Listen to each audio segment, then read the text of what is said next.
कुछ और तस्वीरें दिखा देते हैं जिनमें साफ साफ नजर आएगा गुस्साई भीड़ ने किस तरह मस्जिद पर अचानक धावा बोल दिया और वहां पर भगवा झंडा फहरा दिया। तस्वीरें आपको दिखाते हैं। 12 साढ़े 12 के दरमियान ऐसा पुलिस के पास एक इंफॉर्मेशन आई और कि कुछ एक तरुण है, यंग है कोई लड़का, उसने अपने मोबाइल फ़ोन में व्हाट्सएप और फेसबुक पे एक स्टेटस रखा है जो आक्षेपजनक ऑब्जेक्शनेबल स्टेटस है। तो उस कंप्लेंट पे उस लड़के को पुलिस स्टेशन में लाया गया। पुलिस स्टेशन में लाने के बाद उस पर कार्रवाई करनी शुरू की गई। गांव के कुछ लोग भी वहां पे आए। गांव के जो प्रतिनिधि लोग हैं उनके साथ हमारी टीम जो है पुलिस स्टेशन की, उसने मीटिंग भी शुरू की कि गाँव में आप किसी भी प्रकार का जो कायदा व व्यवस्था जो है माहौल उसको शांत बनाए रखें। ऐसे उनके साथ मीटिंग चल रही थी, लेकिन तब तक ये जो मैसेज था सोशल मीडिया में वो वायरल हो चुका था और गांव में पहले से ही एक थोड़ा तनावपूर्ण एक हफ्ता पहले को घटना हुई थी जिसकी वजह से थोड़ा तनाव बढ़ा हुआ था। तो ये मोशन हाइटन होने की वजह से गांव के लोग रास्ते पे आए और उसमें से कुछ यंगस्टर्स ने कुछ जगह पे जाके कुछ स्ट्रक्चर को नुकसान पहुंचाने की कोशिश की, पर इसमें किसी को कोई इंजरी नहीं हुई है। और पुलिस प्रशासन जो है इमीडिएटली हमारी फोर्स ने जहाँ पे रिस्पॉन्ड किया, गांव में पेट्रोलिंग की और अभी शांतता है यहाँ पे। पुलिस अधिकारी को आपने सुना, मैं सीधे आपको ग्राउंड पर लेकर चलूंगी। हमारे साथ हमारे सहयोगी मृत्युंजय सिंह इस वक्त मौजूद हैं। और सबसे पहले मृत्युंजय, आप दर्शकों को जरा ये बताइए, बवाल की तस्वीरें मैंने दिखाई हैं, अभी स्थिति क्या है? पूरी तरीके से नियंत्रण में है हालात? रोमाना, अभी की स्थिति बता दूं कि फिलहाल पुलिस ने सभी भीड़ को तितर-बितर कर दिया है। आंसू गैस के गोले छोड़ने पड़े हैं और जगह जगह पर पुलिस तैनात कर दी गई है। जो जहां भी आगजनी हुई थी वहां उस परिसर के आसपास पुलिस तैनात कर दी गई है। जिन वाहनों में आग लगाई गई थी तो उस पर काबू पा लिया गया था और भीड़ को तितर-बितर किया गया है। और अब जो पुलिस है वो आगे की कार्रवाई यानी जो उपद्रवी हैं उनकी पहचान की कोशिश कर रही है। लेकिन ये बहुत बड़ा वाकया आखिरकार हुआ कैसे? दरअसल रोमाना, ये वाकया 27 तारीख की शुरुआत हुई थी। इसकी हम कहें अगर घटना की नींव तो 27 तारीख की रात को यवत रेलवे स्टेशन है। यवत रेलवे स्टेशन के पास नीलकंठेश्वर मंदिर है। उसी मंदिर के प्रांगण में एक शिवाजी महाराज की मूर्ति है। उस शिवाजी महाराज की मूर्ति को एक युवक ने तोड़ दिया था और बाद में ये पूरा माहौल गरमाया और तनाव की स्थिति बनी। पुलिस ने उस युवक को गिरफ्तार कर लिया। सैयद नाम का ये आरोपी है जिसे पुलिस ने गिरफ्तार किया। 3 दिन से ये माहौल गरमाया हुआ था, लेकिन कल शाम को एक बहुत आपत्तिजनक शिवाजी महाराज की फोटो पर आपत्तिजनक एक तस्वीर वायरल की गई फेसबुक पर और व्हाट्सएप स्टेटस पर। और ये बहुत तेजी से वायरल हुआ क्योंकि पिछले 3 दिनों से माहौल गर्म था ही, तनाव की स्थिति बनी हुई थी।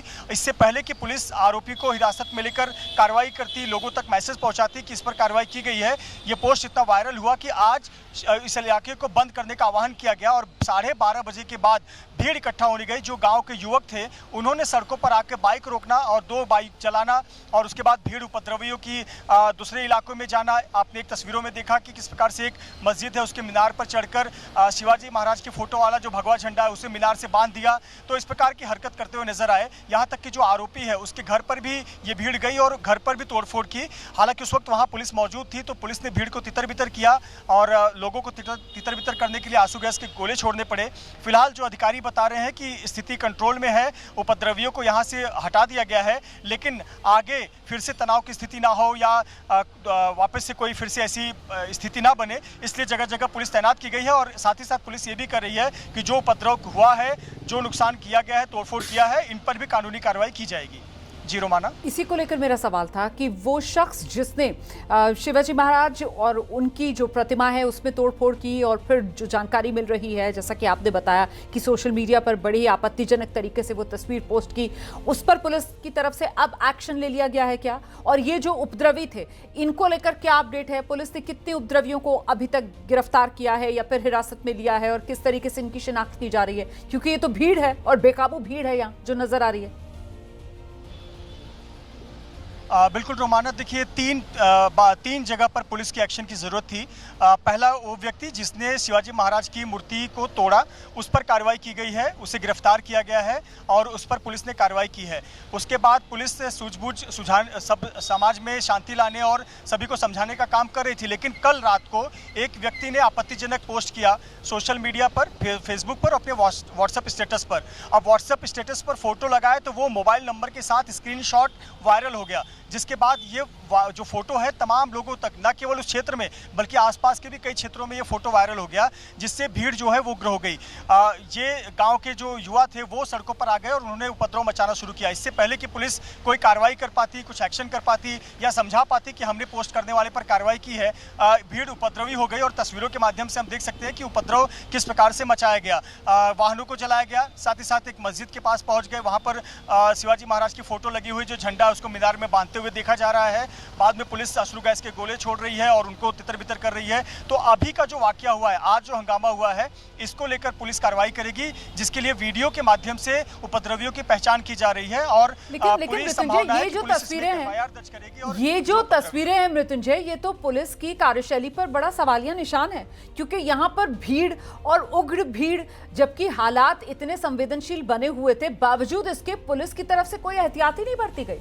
मतलब पुलिस ने बिल्कुल भी इस मामले में क्या ध्यान ही नहीं दिया, या पुलिस ने ये पूरा का पूरा मामला खुली छूट एक तरीके से उपद्रवियों को दे दी कि वो आगजनी भी कर रहे हैं, वो गाड़ियों को भी आग के हवाले कर रहे हैं। और जो तस्वीरें यहाँ पर नजर आ रही हैं, वो मस्जिद में कई लोग हैं जो मस्जिद के अंदर घुसे हुए हैं, मस्जिद की छत पर नजर आ रहे हैं, और एक शख्स है जो मस्जिद की मीनार पर चढ़ा हुआ, वहां पर वो भगवा झंडा लहराता हुआ नजर आ रहा है। इस सब में समय लगा होगा, पुलिस मतलब इतने पूरे वक्त तक यहां पर पहुंची नहीं, पुलिस नदारद थी।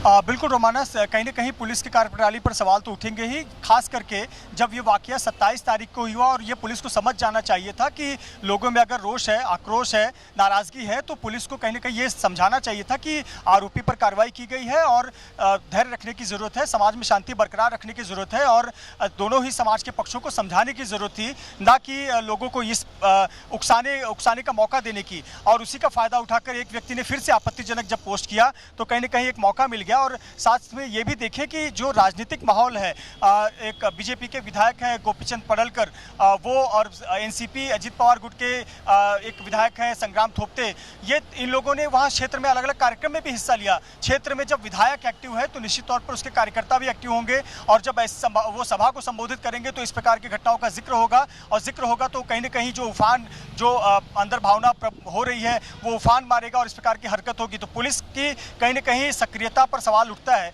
कि पुलिस को जब पता था कि इस प्रकार की घटना हुई है तो उन्हें सावधानी पहले से बरतनी चाहिए थी, खास करके ये देखते हुए कि जब खुद गांव के लोग आह्वान कर रहे हैं कि परिसर आज बंद रखा जाएगा, बाजार बंद रखा जाएगा, तो ऐसे पर पुलिस को पहले से कदम उठाना चाहिए था कि बंद करने का मतलब है कि कहीं ना कहीं अभी भी आक्रोश है और वो सड़कों पर दिख रहा है, तो पुलिस को तत्काल कार्रवाई करनी चाहिए थी। अब पुलिस देखना होगा कि इस मामले पर क्या कार्रवाई करती है। जैसा पुलिस बार बार ये कह रही है कि हमने तत्काल कार्रवाई की थी, जिसने मूर्ति तोड़ी, सोशल मीडिया पर जिसने पोस्ट किया उसको हिरासत मिला था, लेकिन अब ये देखना होगा कि जो लोगों ने तोड़फोड़ किया उन पर भी कार्रवाई बनती है, उन पर क्या कार्रवाई होगी। बिल्कुल, और जिस तरीके से आपने बताया कि साहब सियासत ने कहीं ना कहीं मामला संभालने की बजाय और बिगाड़ने का काम किया है, तो ऐसे में ये जो बवाल हुआ है, अब ये सिर्फ और सिर्फ क्या यहाँ यवत गांव तक ही सीमित है, या फिर इसका तनाव फैलता हुआ नजर आ रहा है पूरे पुणे को या महाराष्ट्र के एक बड़े हिस्से को? क्या ये तनाव अपनी जद में ले सकता है मृत्युंजय? देखिए रोमाना, देखिए 27 तारीख को ये घटना हुई थी। अब 27 तारीख की ये घटना महाराष्ट्र के अन्य जिलों को नहीं पता थी कि ऐसी कोई घटना हुई है, स्थानीय लेवल पर थी, लोकल लेवल पर थी। लेकिन जब बात कोई सोशल मीडिया पर आ जाए, जो एक वायरल एक बार में अगर वायरल हो गया तो बहुत मुश्किल होता है उसे मिटाना या फिर उस पर स्पष्टीकरण देना। तो कहीं ना कहीं अब ये जो मैसेज है ये पूरे अन्य जिलों में भी, अन्य जगहों पर भी चला गया। और जो हम तस्वीरें दिखा रहे हैं, इस प्रकार की तस्वीरें भी लोगों के मोबाइल पर आती है, लोग अपने अपने अनुसार उसका इंटरप्रिटेशन करते हैं और उसके अलग अलग मतलब निकालते हैं। कोई लोग उसका दुरुपयोग करके उसे अलग रंग भी दे देते हैं, अलग वे में भी प्रस्तुत कर सकते हैं। तो निश्चित तौर पर कहीं ना कहीं जिम्मेदारी पुलिस की बनती थी कि समय पर इसे कंट्रोल किया जाना चाहिए था और कार्रवाई करके दोनों समाज को बिठाकर, बड़ों को बिठाकर और समाज में में शांति का मैसेज देना चाहिए था, लोगों को कॉन्फिडेंस में लेना चाहिए था कि उपद्रवियों की जगह नहीं है समाज में, इस क्षेत्र में, लेकिन वैसा होता नहीं दिखा और कहीं न कहीं उसी का नतीजा ऐसी घटना हुई। अब देखिए वायरल है, अभी भी मौका है कि अन्य जो जिले की पुलिस है वो अभी से सतर्क हो जाएं और कहीं न कहीं अगर ऐसा मैसेज वायरल हो रहा है तो उसका संज्ञान लेकर खुद समाज के बड़ों को अपने साथ लेकर जरूर बैठे और वहाँ पर स्पष्ट करें कि जो भी कार्रवाई की गई, जिन्होंने कानून हाथ में लिया उन पर कार्रवाई की गई है, तो ऐसे पर और जगह पर समाज में जो द्वेष है वो निर्माण ना हो, समाज में जो नफरत है वो ज़्यादा ना बढ़े या ना उसको खत्म किया जाए और उचित कार्रवाई कर एक पुलिस भी मैसेज दे कि पुलिस भी आम लोगों के साथ, जनता के साथ है। जी। तो यहाँ ये जो यवत गांव है, यहाँ पर क्या पुलिस की तरफ से इस तरीके की कोई कोशिशें की जा रही हैं? यहाँ पर क्या किसी तरीके का फिलहाल कर्फ्यू या फिर धारा 163 कुछ ऐसा लागू किया गया है क्या? इसको लेकर कोई जानकारी मृत्युंजय? बिल्कुल, देखिए पुलिस ने जरूर एक्शन लिया है। देखिए आज जब बंद का आह्वान किया गया था तो जगह जगह पुलिस तैनात थी, लेकिन ये एक बहुत बड़ा क्षेत्र है जो दौंड तालुका है, ये काफ़ी बड़ा क्षेत्र है पुणे का और उसमें यवत गांव भी काफ़ी बड़ा क्षेत्र है। खुद एक बड़ा रेलवे स्टेशन भी है उस गांव के अंतर्गत, बड़े बड़े मंदिर हैं और बहुत बड़ा परिसर है और दोनों ही समाज के लोग वहाँ पर रहते हैं। पुलिस जगह जगह तैनात थी, लेकिन आप उपद्रवियों को एक जगह जमा होने से अगर भगाएंगे तो वो जाते समय कहीं दूसरी जगह उपद्रव करेंगे। तो कहीं ना कहीं यहाँ ये पुलिस को तरीका ये अपनाना होगा कि कहीं ना कहीं कॉन्फिडेंस में लिया जाए, ये विश्वास दिलाया जाए कि जो भी कानून हाथ में लेगा उस पर कार्रवाई होगी, जिन्होंने पहले गलत किया उन पर भी कार्रवाई होगी। एक विश्वास लेकर ही आप इस प्रकार के हंगामे को, उपद्रवियों के हंगामे को या अवसरवादियों को रोक सकते हैं, नहीं तो ये फैलता ही चला जाएगा। जैसा कि 27 तारीख का वाकया है और आज 1 अगस्त की तारीख हो गई है, तो समझिए कि 27 तारीख को क्या प्रकरण हुआ था। अगर 28, 29, 30 को रोका जाता तभी भी ये मामला रोका जा सकता था, ठंडा हो सकता था, लेकिन कहीं ना कहीं ये मामला बढ़ा है। इसका मतलब कहीं ना कहीं लापरवाही हुई है। पुलिस को जो योग्य कदम उठाने चाहिए थे सही समय पर वो नहीं उठाए गए। नेताओं को जो अपनी जिम्मेदारी बरतनी चाहिए थी अपने हिस्से की, नेताओं ने अपनी जिम्मेदारी नहीं बरती है, बल्कि आग में घी डालने का काम ही किया होगा। इसीलिए इस प्रकार की स्थिति बनती हुई नजर आई।